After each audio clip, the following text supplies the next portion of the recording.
So if I'm constantly saying that creativity is the addiction, how do you get over it? Well, you don't.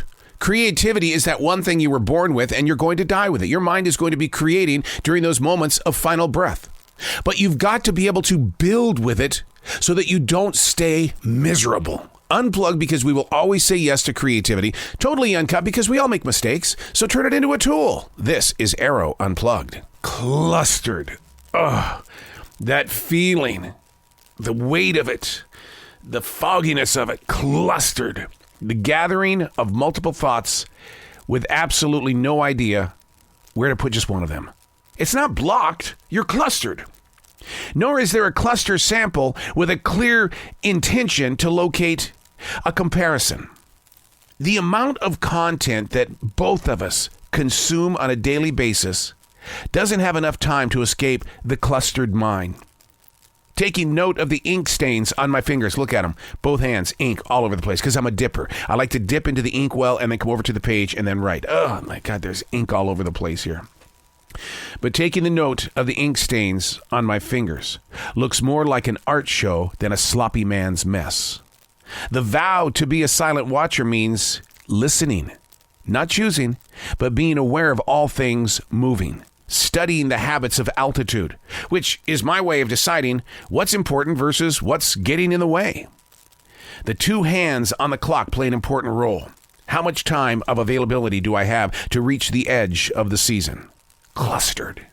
To a daily writer, it gives reason to giggle. Clustered doesn't mean nothingness. The ambition is to set thought free. It's my daily Easter egg. Hey, it's Arroe. This is The Daily Mess, a chronological walk through an everyday world. I am a daily writer. It's what I do. Taking notes, feeling the moment of now, and saying, really? Clustered? Okay, let's write about it. It's being present. It's about being you without any other judgment around you because it's just you. So start getting to know you. This is The Daily Mess. And I'm probably going to talk about something here today that's going to ruffle your feathers. I think it needs to be said. I think it doesn't need to be said necessarily just by me, but I think it needs to be said from other people who have extended their creative mind beyond the four walls of their home.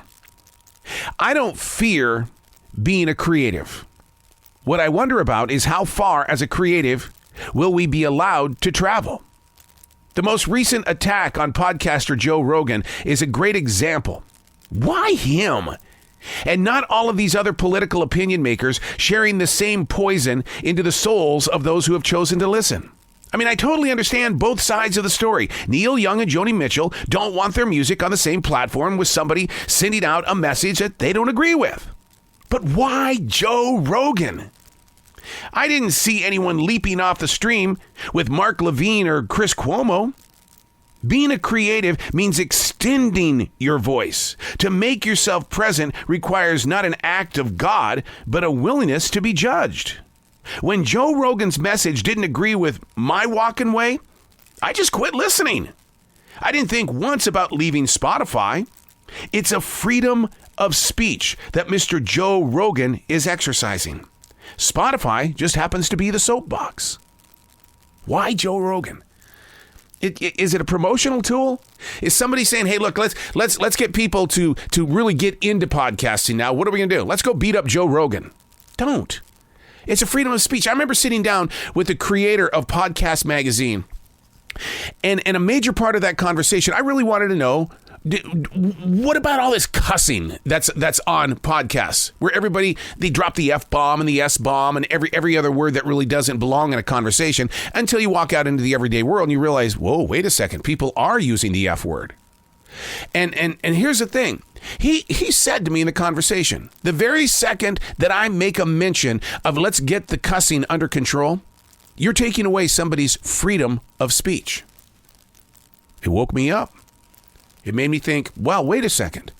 You're absolutely right. That's one of the greatest things about podcasting versus broadcasting, because while I was in terrestrial radio for 36 years, I was always told you can't say what you're feeling. You have to say it this way and this way and this way. Don't break free. I was listening to Howard Stern yesterday. He was talking about how he was constantly under attack from Republicans and Democrats. And he was just, there was only like 3 lawmakers that even stepped forward to help him out. And he didn't understand it, but yet he did understand it, that he was creating a new platform so that people would exercise their right to extend their voice. Do I credit Howard Stern for the way that people are podcasting these days? I think he's a major part of it. Even though he's not a podcaster himself, he still gave people the opportunity to rebuild their confidence and courage to be able to say things like a Mark Levine or a Rush Limbaugh, to be able to go out there and say, well, this is what I believe. It doesn't mean you have to believe it. It's just, this is what I believe. Well, what I would like to do is take you. If you don't have a platform to speak, create one. If you are a writer, get it out there as a blogger. Blogging is still read. If you're just a writer and you want to put a book together, you want to say something, then do it. Don't keep yourself from any platform. Allow yourself as a creative mind to do what you need to do, what you have been called to do. But if you stay silent, there's going to come that day where you're going to say, I wish I would have. And that's why when people say, what don't you do? You're right. What don't I do? Because in my world, I'm always going to say yes, just so I can get the experience. I'm Arroe, and that's the Daily Mess.